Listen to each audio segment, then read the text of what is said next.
terjatuh terpeleset di kamar mandi, terus kemudian dibawa ke rumah sakit.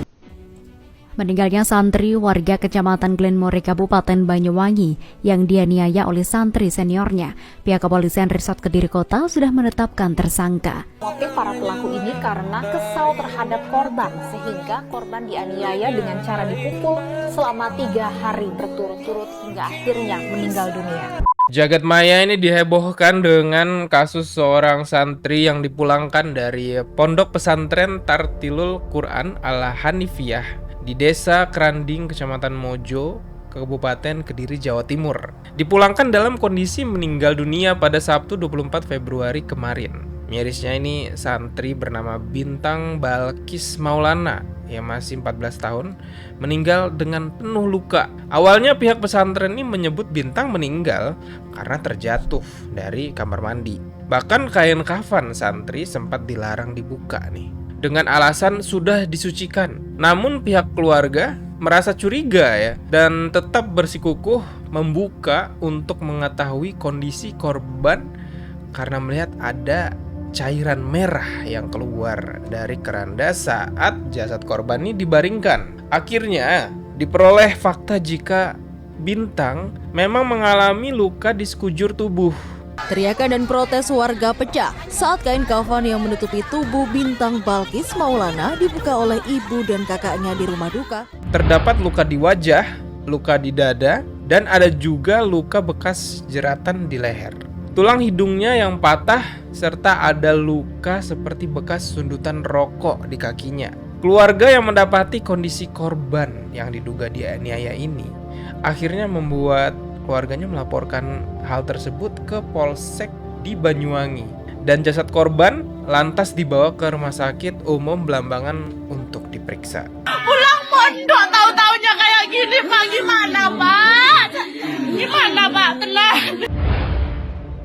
Dan emang lagi viral banget kasus dari Pondok Pesantren Tartilul Quran ini, dimana anak ini pulang dalam kondisi sudah meninggal dunia dan dengan kondisi yang cukup mengenaskan ya. Dan langsung aja kita ke kronologi meninggalnya Bintang Balkis Maulana di Pondok Pesantren Tartilul Quran Al-Hanifiyah di Desa Keranding, Kecamatan Mojo, Kabupaten Kediri, Jawa Timur. Cerita ini gue ambil langsung dari ibu korban, yaitu Suyanti. Ibu Suyanti ini bercerita pada tanggal 19 Februari 2024 korban ini mencoba menghubungi keluarga, yaitu ibunya, Suyanti, untuk segera meminta dijemput dari pesantren karena ia merasa takutan saat berada di pondok pesantren tersebut. Namun Bintang ini nggak menjelaskan ketakutan apa yang membuat dia ingin pulang. Dengan detail, dia tidak menceritakan mengapa ingin dijemput orang tuanya. Saat itu Bintang hanya mengeluh sakit, dan pesan dari WA itu pun tidak banyak, hanya singkat dan meminta dijemput oleh sang ibu. Dan sang ibu pun hanya menanggapi Bintang untuk lebih bersabar hingga sampai bulan Ramadan, dikarenakan sang ibu memang masih bekerja di luar kota, yaitu di Bali. Namun Bintang ini menolak dan bersikukuh untuk dijemput oleh ibunya sekarang juga. Untuk menguatkan hati Bintang, sang ibu pun meminta agar Bintang ini membaca Al-Quran dan meminta Bintang melaporkan ke pengasuh pondok jika memang terjadi sesuatu di sana. Kemudian sang ibu ini mentransfer sejumlah uang ke anaknya untuk keperluan berobat.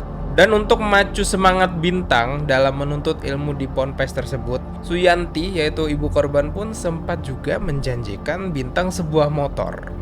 Dan pada tanggal 21 Februari 2024, korban didatangi oleh 2 pelaku di pesantren tersebut.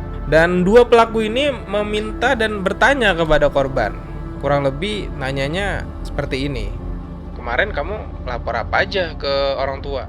Para pelaku ini meminta klarifikasi apa yang diceritakan oleh korban ini ke orang tua korban. Dan pelaku juga menanyakan apakah korban ini melaporkan perlakuan yang dilakukan oleh pelaku ini kepada orang tua korban, ataupun perlakuan yang dia dapatkan di ponpes tersebut dari teman-teman ataupun senior-seniornya yang ada di pesantren. Karena 2 pelaku ini tidak puas dan kesal dengan jawaban korban pun di sini kita belum tahu apa jawabannya. karena memang belum diceritakan sama sekali ya untuk jawaban yang diberikan oleh korban. Dua pelaku ini sangat kesal dengan jawabannya dan langsung menganiaya korban. Barulah pada saat itu datang lagi rekan-rekan dari pelaku ini, sebanyak 2 orang yang ikut menganiaya korban. Saat sempat dianiaya, sebenarnya korban sudah sempat ditolong ataupun ingin dihentikan ya oleh rekan-rekannya di pesantren. Saat sempat ditolong, penganiaya ini sempat terhenti sebentar ya. Namun ternyata korban ini setelah penganiayaannya terhenti, kondisinya sudah terluka cukup parah.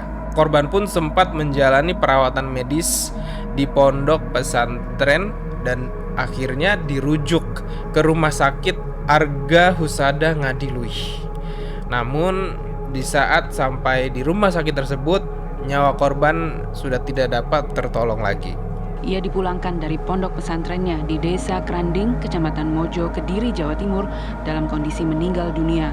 Pada tubuh Bintang Balkis Maulana ditemukan sejumlah luka dan lebam. Berada di tanggal 24 Februari, korban dibawa ke rumah duka di Banyuwangi, di mana sempat viral utusan dari pondok pesantren dimintai pertanggungjawaban dan dari pihak keluarga yang sangat histeris melihat kondisi korban pada saat itu. Pulang pondok tahu-taunya kayak gini Pak, gimana Pak? Gimana Pak? Tenang. Dan lebih lucunya lagi, pihak pondok pesantren mengaku kalau korban hanya terpeleset dari kamar mandi. Jatuh terpeleset di kamar mandi, terus kemudian dibawa ke rumah sakit dari saudara. Nah kemudian saya spontanitas, loh sakit apa? Tanya tadi yang di depan kalau sampaikan tadi, sakit apa kok ke rumah sakit? Katanya terpeleset kan? Fakta menariknya dari Ponpes Tartilul Quran Al-Hanifiyah ini ternyata memang tidak memiliki izin. Dan Kementerian Agama Wilayah Jawa Timur pun menyerahkan sepenuhnya proses hukum ke pihak kepolisian. Terkait hal itu, AKBP Bramastio Priaji memastikan telah terjadi penganiayaan di lingkungan pesantren dan dilakukan oleh 4 orang santri. Ya, kita juga masih dalami dari saksi-saksi yang ada, baik yang ada di wilayah Kediri, di lingkup pesantren, maupun saksi dari dokter yang menerima jenazah saat dan identitas dari 4 pelaku ini adalah kakak tingkat korban di Ponpes tersebut, yaitu MN 18 tahun, siswa kelas 11 asal Sidoarjo, MA 18 tahun, siswa kelas 12 asal Kabupaten Nganjuk, AF 16 tahun asal Denpasar, Bali, dan AK 17 tahun asal Surabaya. Dan ironisnya, salah satu pelaku yaitu AF ternyata adalah anak sepupu dari korban. Adapun motif pelaku penganiayaan Bintang Balkis Maulana ini, dia tewas lantaran sulit diajak sholat berjamaah. Ini yang disampaikan oleh pelaku ataupun pengacara dari pelaku ya. Mereka kesal terhadap korban, sehingga korban dianiaya dengan cara dipukul selama 3 hari berturut-turut. Tapi menurut gua ya, kalau memang ini dia diajak sholat gitu, nggak berhak juga ya 4 orang ini menganiaya apalagi sampai tewas gitu. Walaupun mungkin ini cuma sekedar alasan-alasan ataupun juga memang bukan alasan sebenarnya, kita nggak tahu ya. Apapun alasannya, kesel ataupun mau gimana juga nggak sampai nganiaya 3 hari berturut-turut sampai tewas. Motif para pelaku ini karena kesal terhadap korban, sehingga korban dianiaya dengan cara dipukul selama 3 hari berturut-turut hingga akhirnya meninggal dunia. Kini keempat tersangka dijerat pasal 80 ayat 3 tentang perubahan Undang-Undang Nomor 23 Tahun 2022 tentang Perlindungan Anak, pasal 170 Kitab Undang-Undang Hukum Pidana tentang penggunaan kekerasan terhadap orang atau barang, serta pasal 351 KUHP tentang tindak pidana yang dilakukan secara berulang yang mengakibatkan kematian. Dan ada beberapa fakta juga di dalam kasus ini. Yang pertama adalah korban ini sempat bertukar pesan ke sang ibu ya untuk meminta dijemput.